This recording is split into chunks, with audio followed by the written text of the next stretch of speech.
Thank you, Kathy. So first of all, I would like to thank INSA for organizing this very nice conference, and also for the many programs and activities that it has been developing for Latin America. So today I would like to talk about this notion of higher Fano manifolds. So here is the rough plan of the talk. So I understand that the audience is very broad. And so the first part of the talk, I will try to introduce what is a Fano manifold. So this is actually the Fano manifolds are central objects in algebraic geometry. And I'll try to more or less explain its roles and some of its properties. And then I will also explain why we want to define a higher version of Fano manifolds. So these are, so this is a notion that has been explored. There are some possible proposed definitions of higher Fano manifolds, and they are the main goal is to define some condition that ensures that a variety will satisfy stronger versions of several of the nice properties of Fano manifolds. And so I will discuss a little bit higher Fano manifolds. I will define them. I will give some of their main properties. And then in the end, I would like to discuss the topic of classification of this higher Fano manifold. So this is an ongoing joint work with Roya Beheshti, Ana Maria Castravet, Jabbusch, Svetlana Makarova, Enrica, Mazzon, and Nivedita. Okay, so let's start with the notion of Fano varieties. Before I give you the algebra-geometric definition of Fano varieties, let me start by recalling an old and classical result in differential geometry. So we start with the genus of a compact Riemann surface. So a compact Riemann surface as a topological space, this can be thought of a sphere with a certain number of handles, and this number of handles is what we call the genus of the compact Riemann surface. So here is I divided the Riemann surfaces into these three classes. So this is also a classical trichotomy: genus 0, genus 1, and genus greater or equal to 2. So this trichotomy is very natural from many points of view. For instance, the universal covering of these spaces is just the sphere, the complex plane, and the disk, but for many other reasons, it's natural to divide them into these three classes. So this, as I said, the genus is then a topological invariant. However, it does control the curvature of our Riemann surface. So the very classical Gauss-Bonnet theorem tells us that if you take the average of the Gaussian curvature of the Riemann surface, this is just given by this number, 2 pi times 2 minus 2g. So in terms of the curvature, again, you have this natural trichotomy which divides Riemann surfaces into positive curvature, zero curvature, and negative curvature. And this trichotomy is going to carry over to higher dimensional algebraic varieties. So the first thing that we have to do is to introduce the higher dimensional analog of the genus. And so this is what we call the canonical class. So let's start with the complex projective manifold X, and associated to X, we have its tangent bundle. So you can think of a tangent bundle as a vector bundle such that each fiber over a point is just the tangent space at that point. And then we can define, this is the definition of the anti-canonical class, which is the minus the canonical class, as the first Chern class of the tangent bundle. So this is an element in the second homology group. So what does this mean? So if you take a compact curve, a complex curve on X, this defines an element in the second homology group. So you can intersect it with X, and then what you get is, again, up to scaling is just the average of the Ricci curvature of X along C.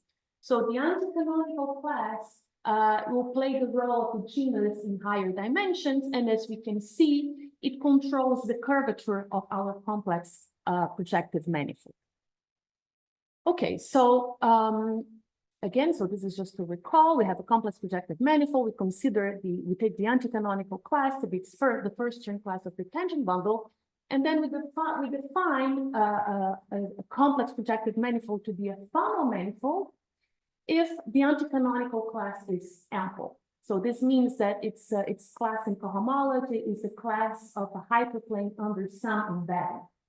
So if you are not an algebraic geometry, perhaps you should think of ampleness just as maybe just a consequence of ampleness, which is that if you intersect the anti-canonical class with any curve, then this will always be positive. And in general, if you take a random algebraic variety, the sign of the anti-canonical class is not well defined. It has intersect some curves positively, other zero, other negatives. And if it's always negative, we think of this as, we call it a Fano manifold. Okay, so let's start as the first example, dimension 1. So dimension 1, so X is just a complex projective curve that is a Riemann surface. Then the anti-canonical class is just 2 minus 2G.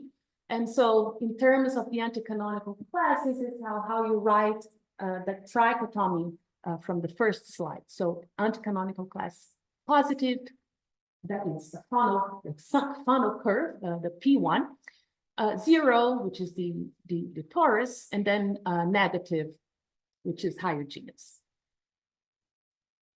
And now some other examples in higher dimension. So the complex projective space is probably the simplest and most well-known example of a Fano manifold, but we also have hypersurfaces of low degree. So hypersurfaces are projective varieties that are defined by a single equation of degree d. So if the degree is less or equal than the dimension of the ambient space, this gives us a Fano hypersurface. Rational homogeneous spaces. So these are spaces that are birational to CPN. But they are also homogeneous in the sense that its automorphism group acts transitively. So we are going to come back to them later on. And also several moduli spaces in algebraic geometry, for instance, in moduli spaces of vector bundles and over curves or surfaces, they are often Fano. Many of them are Fano.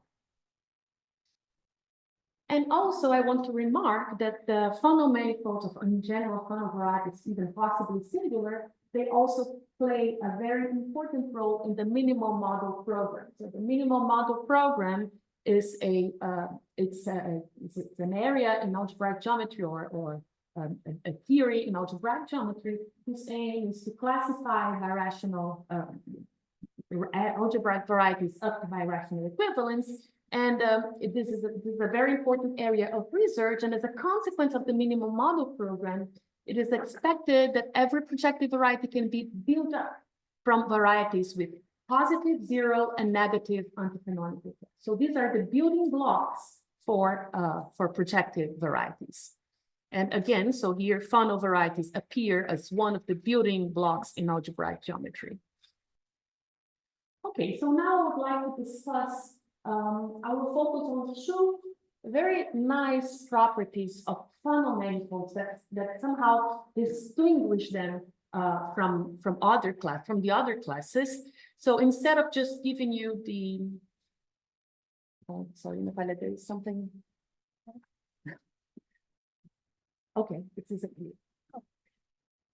Okay, so I will, instead of giving you the stating the property, let me start with easy by discussing again smooth hypersurface. So if you take a smooth hypersurface in projective space given by an equation of degree d, then you can ask whether, so here first of all, in this case you can easily compute the anticanonical class. This is n+1 minus z times the class of a hyperplane. So we clearly see that this will be Fano even if the degree is less or equal than n. And so what are the special properties of these hypersurfaces? Well, you can ask, for instance, whether X is covered by lines. And then one can easily, so this is an exercise, you check that if the degree is less or equal than n-1, then x is covered by line. So this is very easy. You write down the equation of the line, you plug it into the equation of the hypersurface, and you want it to be identically 0, and then you see that when b is less or equal than n-1, you have more variables than conditions, so you can find a line through any point. Now, if the d is for the next value of d, if d is n plus is n, then in general it will not be covered by lines. However, you can still check that it's covered by conics. And so, and on the other hand, if the degree is at least n plus 1, it can be proved, even though it's not, maybe it's not so obvious, but it's again, it's not so difficult. It's actually not difficult to prove that there is no rational curve through a general point of x. So let me recall that by a rational curve, what I mean is just an image of CP1 under morphism to x. So for instance, a line or a conic is an example of a rational curve, but you can think of more complicated, higher degree and even singular curves as, in general. Okay, so now this, the conclusion from this discussion is that for a hypersurface, the funnel is equivalent to d being less or equal than n, which is equivalent to xc being covered by rational curves. Okay, so among hypersurfaces being covered by rational curves is characterizing property. Now, in general, Mori proved in 1979 that any Fano manifold is covered by rational curves. And even something stronger holds, so this is the theorem of Campana and Collamia-Okamori from 1992, any Fano manifold is in fact rationally connected. So this means that any 2 points can be connected by a rational curve on x. On the other hand, if you take a projective manifold for which the anticanonical class is less or equal than 0, then it does not contain any rational curve through a general point. So again, this being covered by rational curve characterizes Fano manifolds among these 3 different building blocks. And now let me, since I said that at some point we will want to generalize, get stronger versions of the nice properties of Fano manifolds, so which would be higher versions in this case? So, so this is the theorem for Fano manifolds. They are covered by rational curve. So a natural question is, when is a Fano manifold covered by rational surfaces? Or even more generally, when is a Fano manifold covered by rational k-folds for some positive integer k? So let's skip these questions for later. And now let me move to another very special and nice property of Fano manifolds. So this story, again, I will start by discussing the property for hypersurfaces, and then I will generalize to other Fano manifolds. So the story starts with this theorem of Sen from 1936. So Sen proved the following result. So if you start with a complex algebraic curve B and a family of hypersurfaces parametrized by B of degree B, and you want to understand when this family of hypersurfaces admits a section. And then the result of Sen is that if the degree of the hypersurface is less or equal than n, then this family, this morphism, admits a holomorphic section from B to X. And again, this is the proof, in a sense, is very similar. You write down what would be the formula for a section, you plug it into the equation of the hypersurface, and then you check that if B is less or equal than n, you have more variables than equations, so you find your desired section. Now, this again has been generalized for Fano manifolds by the work, this very important work of Graeber, Harris, and Starr from 2003. They proved that if B is a complex algebraic curve And now you have a family of rationally connected varieties. In particular, it could be a family of Fano varieties. Then it always admits a holomorphic section. And now what would be higher versions of this nice property? So this theorem says that if you have a family over a parameterized by a curve, you get a section.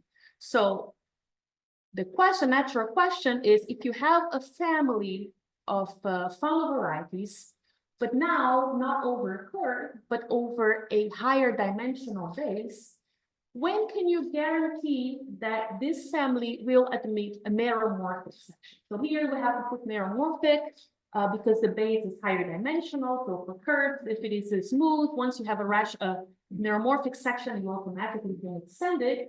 But if for higher dimensional base, you have to stick with meromorphic sections. Well, so first of all, for hypersurfaces, this question has already been studied. So this is the generalization of the work of Chern. So this more general version is called the Chern-Lang theorem. It says that if you have a complex algebraic variety of dimension k, and you have a family of hypersurfaces of degree d in CPN, parameterized by b, then if the degree d to the k, the degree raised to the kth power, k is the dimension of the base, is less or equal than n, then again, pi admits a meromorphic section. And so the higher version of this property is already known for hypersurfaces. And so now I can state the motivation for defining higher Fano manifolds. So we are in search for this higher Fano condition. So the problem is the following. We would like to find some geometric condition, Fk, possibly a topological, some topological condition, such that for hypersurfaces of degree d in CPN, this is the same as the condition in the Chern-Lang theorem, that namely that d to the k is less or equal than n. And we want this condition to imply that the projective variety is covered by rational k-folds. And also, we want that the Chern-Lang theorem holds if the fibers of a certain fibration satisfy Fk. Let me just, so here I have to put a disclaimer here. This is modulo Brouwer obstruction. So I do not want to talk about this, but I just want to mention, just for completeness, that for higher dimensional base, in addition to the condition in the fiber, you have this Brouwer obstruction that you have to take into consideration. So let me here just again state the Chern-Lang theorem so that you see. So what you want is that with this condition Fk, you want varieties to be covered by rational k-folds, and you want the existence of sections for family of Fano varieties over a base of dimension k. Okay, so this is what we want to find, and notice that we can take F1 to be Fano, or more generally, even to be rationally connected. However, already for k equals to 2, it is not clear, at least it's not, there's no complete result on what class of varieties can be taken to be F2. But I will introduce now a candidate for, in fact, for Fk. So this is the higher Fano condition. So again, you start with the complex projective manifold, and you consider the tangent bundle of X. And now, instead of taking the first Chern class, we take the kth Chern character of the tangent bundle. So this is an element in this Shoup-Kth cohomology of X. And let me just give you an idea for those that don't know Chern classes, have not seen Chern classes so often. Let me just tell you what this Chern class does to a vector bundle. So if you have a vector bundle that is a direct sum of line bundles, Li's, so what the kth Chern character computes is just the sum of the first Chern class to the kth power.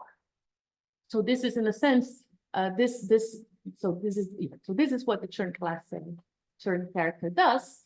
And now we can define, so this was first defined by De Jong and Starr for k equals to 2, and then with Anna Maria Castravet, we considered higher notions. So we say that a variety is k funnel if all the Chern characters are positive for I from 1 to k.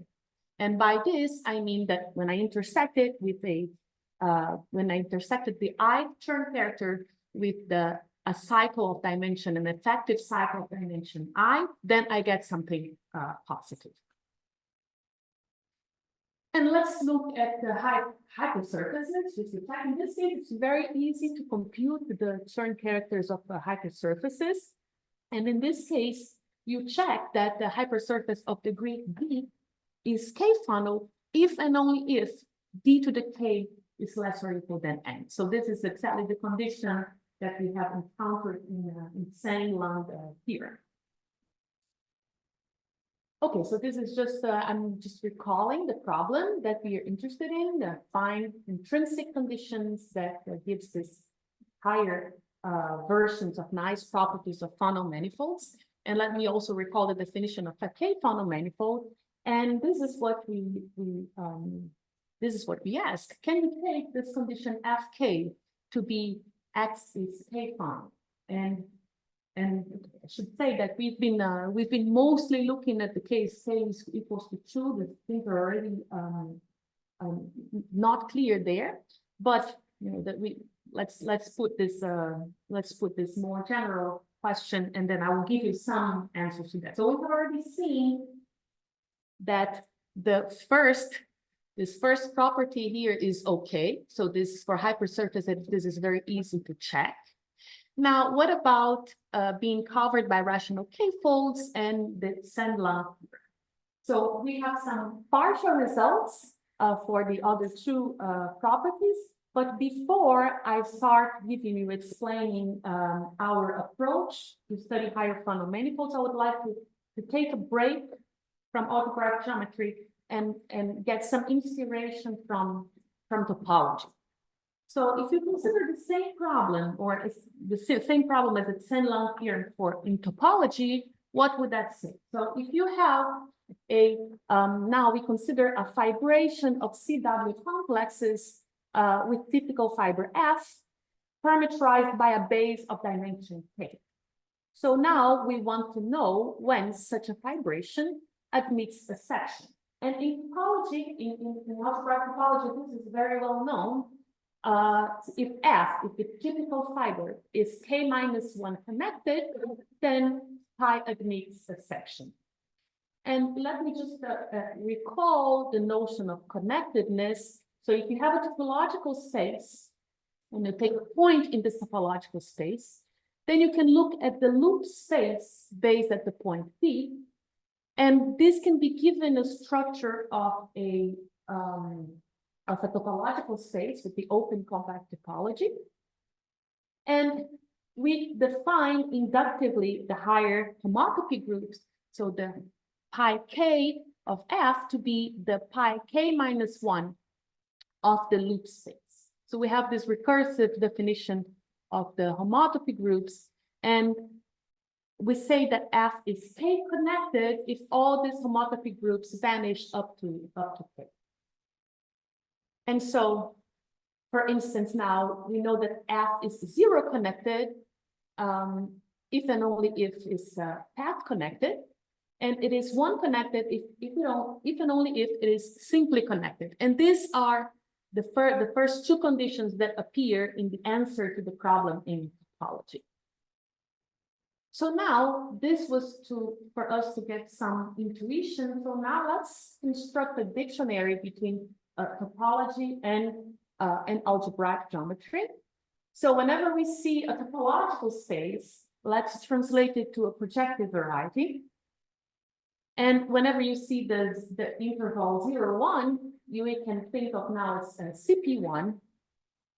And so the notion, the first notion, the notion that appears is the k for k equals to 1, F is path connected, well, it should be translated into the projective variety X is rationally connected, and 2 points can be connected by a rational curve.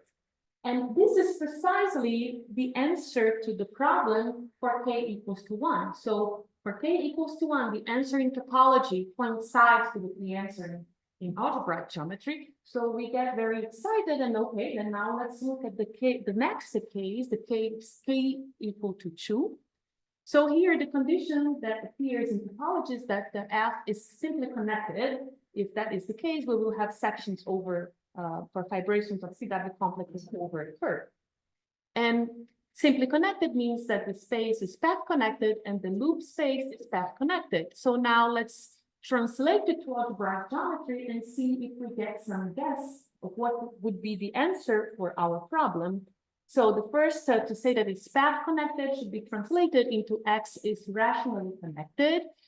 Well, and then we start to encounter a problem on how to keep translating, because, well, as I told you, the loop space of a topological space with a base point, this can be given a structure of a topological space.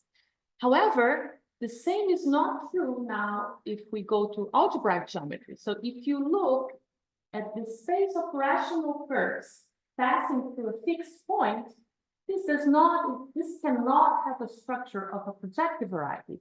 So in general, it will have infinitely many components because we can take rational curves as higher and higher degree. So there's no way that this will be a projective variety, and so we cannot then ask that it's rationally connected. So here we will have to do something different. And this is why I will introduce, so as I said, now the loop space of F should be translated into something else. So the space of rational curves through a point, there is a scheme that parameterizes rational curves through a point, but it's in general, it will not be a projective variety. So instead, let's look at something simpler. Instead of looking at any rational curves through a point, let's look at rational curves of a minimal degree. So once you fix the degree and say that it's minimal, this space will have a natural structure of a projective variety. And now we can ask now we can ask that X is rationally connected and H sub X is again rationally connected. And this seems to be a very reasonable condition. Well, I should say that this is meant to be just sort of an intuition and an inspiration. Things don't work so nicely. And let me just show you one problem that you encounter if you try to repeat the proof in topology to algebraic geometry just using this dictionary. So as I said, we can look at the loop space, but we can also look at the space of paths connecting 2 points P and Q. And these two spaces in topology, they are homotopy equivalent. So if you ask that one of them is path connected, then the other one will also be. So, but now in algebraic geometry, there's no identification here. If you look at the space of rational curves of minimal degree passing through a point, it will not be isomorphic to the space of rational curves connecting two general points. And so this the proof in topology completely breaks here at this point. But at least it gives us, sort of an idea of where to look, what to look for. And so now I can state the approach that I introduced with Anna Maria Castravet in 2012. So we consider, we look at the Fano manifold, then you look at this, if you fix a general point on X and you look at the rational curves of minimal degree through X. And so what we proved is that actually we computed all the Chern character of this H sub X in terms, so let's see here that in terms of the Chern characters of X, and then there is here, there is a natural polarization. This L here is a natural, there is actually an almost embedding, a natural ample, and I can even say for simplicity, a natural embedding of this H sub X in the projective space. and then using the Chern characters of X and this natural embedding, you can compute all the Chern characters of X.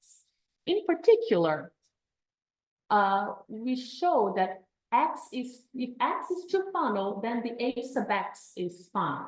And if X is three Fano, the H sub X is two Fano. So that inductive structure that we see in topology can be recovered here, at least in the beginning. It seems that it will go through in general, but okay, this is at least what we checked. And this actually, so as I said, this can be used to approach the problem of finding sections of higher dimensional base. And also it can be used to show that these varieties are covered by rational k-folds. So this was the work of Suzuki and Nagaoka very recently. So they, instead of, so what they did is instead of looking at only of H sub X, what they did is they started with the Fano variety, and then they look at the H sub X. If you know that it's Fano, then it will be again covered by rational curves. And so you can look at the space of rational curves of minimal degree on this space of rational curves of minimal degree, and so on and so on. And they prove that if X is Fano and this dimension is big enough, so this is a non-trivial condition here, then the space of rational curves of the space of rational curves of the space of rational curves and so on is Fano. And in particular, this shows that under some conditions, if the variety is K-Fano, then it is covered by rational k-folds, which is one of the goals that we have. Okay, so now I move to this to the last. So let me see how I'm doing time-wise. I'm doing good. Okay. So now I go to the last part of my talk, which is to discuss the classification of two Fano manifolds. So first of all, let me just give you a context. So there is this very important result of Polamia Okamura, this boundedness result, which says that if you fix the dimension, then there are only finitely many deformation families of Fano manifolds of dimension n. So it makes sense to try to classify them. So let me remind you that in the high and low dimension. So in dimension one, well, in dimension one, there's only P1. That's the only Fano curve. In dimension two, there are 10 deformation types of Fano surfaces. So these are P2, P1 cross P1, and the blow up of P2 in at most 8 points in general position. So there are only these 10 classes of Fano surfaces. In dimension 3, there is the famous list of Fano threefolds of one. There are 105 Fano threefolds. So these were classified by Skopsky and Morimukai. So this is a very, very beautiful list. And at least twice in my mathematical life, I went through this list. So I sort of know some of these varieties very well. So the first time was exactly here with Ana Maria. We wanted to find more examples of two Fano manifolds. So we went through the entire list of 105 Fano threefolds, and we only found that 2 of them were two Fano, P3 and the quadrate in dimension 3. So all others are not two Fano. So this seems to be a very restricted condition. And then, so let me actually, so since then we've been trying to find more examples, and it's very hard. So this is really very restricted. I'm going to give you the list. It's going to be a very short list of all the known examples of two Fano manifolds. So these are complete intersections of low degree in weighted projective spaces.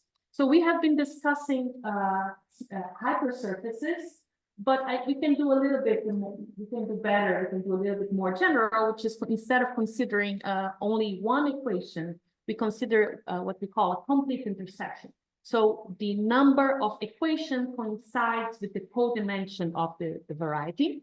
And again, also we can look, instead of looking on on projective spaces, we can look on weighted projective spaces, which is a sort of natural generalization of projective space. And then again, we have an easy formula with the degree, involving the degree and the weights of the weighted projective space that generalize the condition for hyperspace. So this is one class of two Fano manifolds. While the other classes, since the beginning, we noticed that we constructed several. We saw that several rational homogeneous spaces are two Fano. Some homogeneous spaces are two Fano. Some of their linear sections, and also a few two-orbit varieties. And these are all the known examples of two Fano. And it's actually quite remarkable that all of these examples, they have second vacuum number 1. So it would be very nice to know if this is implied by the two Fano condition, or on the other hand, it would be also very interesting to find some examples with higher Picard numbers, with vacuum number or second vacuum number. Okay, so what we decided to, we really think that it should be possible. Yes.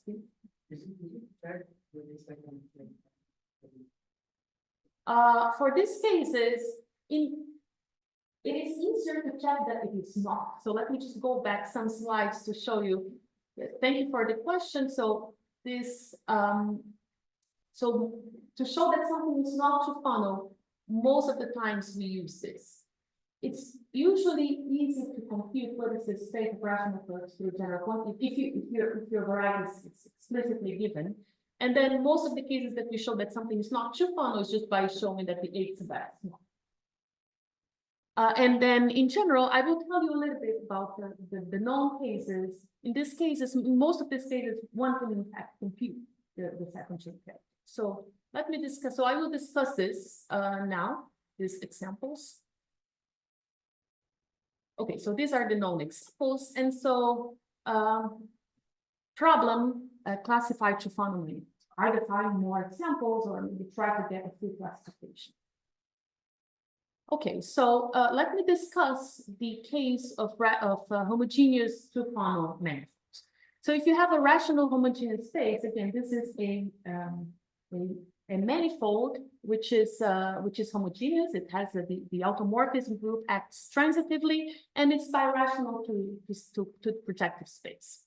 Then this is very well known that X can be written as a product of quotients of a simple algebraic group by a parabolic subgroup. So the theory of homogeneous spaces is very well developed. So first of all, if a variety is a product, it is not two Fano. It's very easy to construct a surface for which the second Chern factor is 0. You just take a line in one factor times a line and P1 and the other factor, and then this would be something for which the second Chern factor is 0. So it can never be a product. And so let's look at the G at only one factor.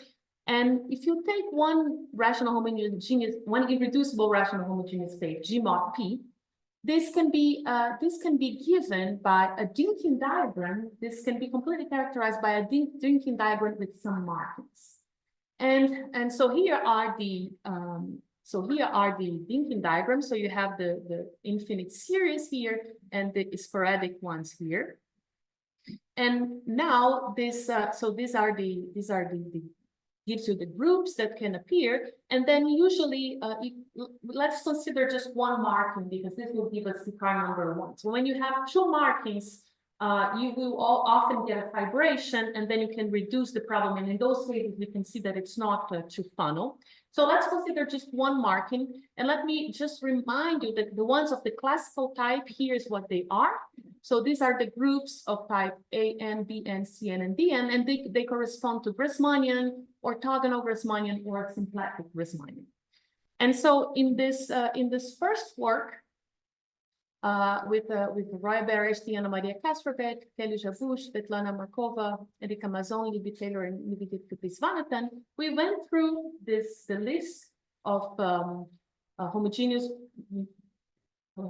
spaces of the car number 1, and then we classified which one are just one. So in most of the cases, so sometimes it was enough to just look at the 8. So all the 8 subaxes here are known. So these varieties can be embedded in what is called a minimal embedding in projective space, is such that they are covered by lines. So here we are considering the space of lines through a point. And so the 8 subax, it's easy to see. And here's a classification. We went through and we computed, and some of them we actually had to compute what are the Chern characters, but this is, these spaces are very well known and very well understood. And so here is a list. So these are exactly the homogeneous manifolds that are true Fano. And now I would like to move on. And okay, so I didn't say here, but also it's easy to see from this. You can actually also check which linear sections are also true Fano. So this can be done. I don't think we did it the complete list, but for many of them, we'll check which linear sections were true Fano. And now let me move to another very important class of variety, which is that of toric true Fano manifolds. So this is so here we entered the toric world. So I think thankfully Ernesto already introduced the toric variety in his lecture yesterday. But so let me just remind you that a toric variety is for us, it will always be projective. So it will be a normal projective variety with an action of a torus. So a torus here is just C star to the n with a dense orbit. And the nice feature of toric variety is that there is a one-to-one correspondence between toric varieties and certain fans in real vector space Rn. So here I draw a picture of a fan in R2. So a fan is just a collection of convex rational cones, rational polyhedral cones. And because we want complete toric variety, we want that they cover the whole Rn. And the property for being a fan is that if you this is just a collection of cones, with the property that if you intersect 2 cones, the intersection is a face of either cone. And also a face of each cone is also in the fan. So this is an example of a fan. And as I said, there is a one-to-one correspondence. So any geometric property that we were interested in for your toric variety can be detected in the combinatorics of the fan. So for instance, you may want to know what are the invariant divisors. So divisor is just a codimension 1 subvariety. So that is invariant by the torus action. And there is and they correspond precisely to the ray. So each ray in your fan will correspond to a toric invariant divisor. More generally, there is a correspondence between closures of orbits and cones in the fan. Also, you may be interested in understanding what are the curve classes. So many times we use the curve class to intersect with the anticanonical, and it turns out that the curve classes they correspond to certain linear relations among the primitive vectors that defined in the array. So for instance, here I gave an example. In this fan here, you can take these 3 rays, let's say V1, V0, V1, and V2. And here we have that V1 plus V2 is equal to V0 plus V1 is equal to V2. So this linear dependence corresponds, this linear relation corresponds to a curve class. And also, of course, now from our point of view, so the way that we want to approach the problem of classifying toric to Fano manifolds is by looking at the rational curves of minimal degree. So this has been very fruitful. And so now how can you see the minimal rational curve of minimal degree on the fan? And again, they correspond to certain very special relations among the primitive vectors of the rays. So I just illustrated here. So this, by the way, this variety here, the variety corresponding to this span is just the P2 blown up in one point. And here, there is this interesting relation, which is this vector V0 plus V1 is equal to 0. So this is the type of relation that gives I will say this more precisely, but this is the type of relation that gives me a minimal, a rational curve of minimal degree. So to sum up, the collection of all minimal curves of we call minimal rational curves, they correspond to this what we call centrally symmetric primitive relation. And in turn, in geometric terms, these centrally symmetric primitive relations, they are again in one-to-one correspondence with pK bundle structures on some open subset of the variety. So these pK bundles may not be defined everywhere in the variety, but there is an open subset with a pK bundle structure. So this is what we are going to be looking at. And so for our purposes, we started to, we introduced this invariant of a toric variety. So if you have any smooth toric variety, any smooth projective toric variety, you can define this invariant M sub x, Mx, to be the minimum among all positive integers, such that there is a primitive, centrally symmetric primitive relation of this form. So this corresponds precisely to the rational curves, to the what we call minimal rational curves. So let me just say very briefly what this is. So you want a relation of this form, but this is just not any relation that is V0 up to Vm is equal to 0. This primitive condition says the following, that this V0 up to Vm, they are such that they do not form a cone of the fan. However, if you remove any one of those, the other ones form a cone. So let me just go back to my previous example. So for instance, this one, this is something of the form V0 plus V1 plus V2 is equal to 0. But this one is not primitive. They, of course, the three of them don't form a cone together, but also the V0 and V2 do not form a cone. So this is not a primitive relation. However, this one is a primitive relation. And so, again, we look at this invariant, and we decided to attack the problem just step by step. So let's see, for instance, if the minimum, let's take the minimal M for which there is such a relation, and then we have a strategy to show that, to check whether they are true funnels. So let me just, so that you have an idea of what these values are. So of course, this is always between 1 and the dimension of x. And here, this is just, there is a database of Fano varieties up to dimension 8. And so we wrote a program to compute the m for at least for the dimension 4, 5, and 6. And this is the number that we get. Let me just explain this table. So for instance, here, dimension 6, there are 7,622 isomorphism classes of Fano 6-folds, smooth Fano 6-folds. And among those, well, there is this number here of have m equals to 1, this one here of m equals to 2, and so on. So most of them will have m equal to 1. And so what we have then let me see, okay.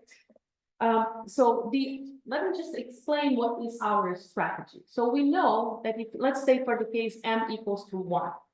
So if you have that in some open subset, our variety has a structure of P1 bundle. Usually this P1 bundle is not defined everywhere. If it is, we're done, because it's very easy to show that if you have a variety that is a global pK bundle over a base, you can easily construct a curve for which the second term vector is negative or non-positive. You just take a minimal section of this P1 bundle. You take a curve P1 in the base, then you just take a minimal section and then just take this P1, or just take the inverse image of this point, and then this is what you, gives you the surface you want. And so in general, this will not be a global P1 bundle, but our idea is that to use the combinatorics to modify our variety so that it becomes a global P1, or at least a P1 that is defined on some big open subset. And if we can do this very explicitly, we can control what happens with the second Chern character when we move from one variety to the modification. And then in the end, we can, because it is defined as a P1 bundle over a big open subset, you can easily construct a surface that intersect CH2 negatively. And then you can control, you can go back and trace back to get a surface with non-positive intersection. So this is the strategy. And we believe that the only toric to Fano manifolds are the projective spaces. And using this strategy so far, we could prove it for the values of M sub x 1 and 2. So this is the generic P1 bundle, and here generic P2 bundle. And then for this more rare cases, and actually for this here, you can see, when we looked at this table and we saw this 118 and 118, well, we immediately guess that this is true for any n. And actually, we did prove it. So this is a nice example where you start with data, and then you use the conjecture something and then prove it here. So in general, for any dimension, you only have one variety for which m is the maximum one, which is Pn.